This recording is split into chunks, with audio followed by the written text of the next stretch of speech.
మన రాష్ట్ర ముఖ్యమంత్రి అడాల్ఫ్ హిట్లర్ ఈరోజు నాకు స్ఫూర్తి అని చెప్పడం అనేది దేశవ్యాప్తంగా ఈరోజు అందరూ కూడా తలదించుకునేటువంటి పరిస్థితి. దాదాపు 7-8 కోట్ల మంది ప్రజలు హతమార్చినటువంటి హంతకుడు ఎవరైనా ఉన్నారంటే అది అడాల్ఫ్ హిట్లర్ మాత్రమే.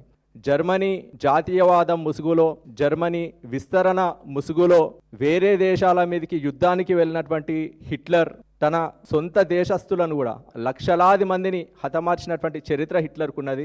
జర్మనీలో ఉన్నటువంటి లక్షలాది మంది వికలాంగులని పట్టుకొచ్చి 100/100 గ్యాస్ ఛాంబర్లలో కూడా బంధించి సైనైడ్ గ్యాస్ని విడుదల చేసి లక్షలాది మంది వికలాంగులను చంపిండు. 60 లక్షల మంది యూదులను చంపిండు. సొంత దేశంలో ఉన్నటువంటి కొన్ని వర్గాల ప్రజలందరినీ కూడా పట్టుకొచ్చి వాళ్ళని హతమార్చినటువంటి రాక్షసుడు అడాల్ఫ్ హిట్లర్. అట్లాంటి హిట్లర్ ఈరోజు మన రాష్ట్ర ముఖ్యమంత్రి రేవంత్ రెడ్డి గారికి స్ఫూర్తి అని ఆయన పబ్లిక్గా స్టేట్మెంట్ ఇస్తూ ఉన్నాడంటే మన తెలంగాణ ప్రజలు ఎంత ప్రమాదకరమైన పరిస్థితిలో ఉన్నారనేది ఈరోజు రాష్ట్ర ప్రజలందరూ కూడా చర్చించుకుంటున్నటువంటి పరిస్థితి చూస్తూ ఉన్నాం. ఈరోజు హిట్లర్ ఎన్ని కోట్ల మంది ప్రాణాలు పోవడానికి కారకుడైనాడు. ఐరోపా ఖండం మొత్తం కూడా 2వ ప్రపంచ యుద్ధంలో, ఆసియా ఖండంలో కూడా ఎన్నో దేశాలలో కూడా కోట్లాది మంది ప్రజలు చనిపోయినారు.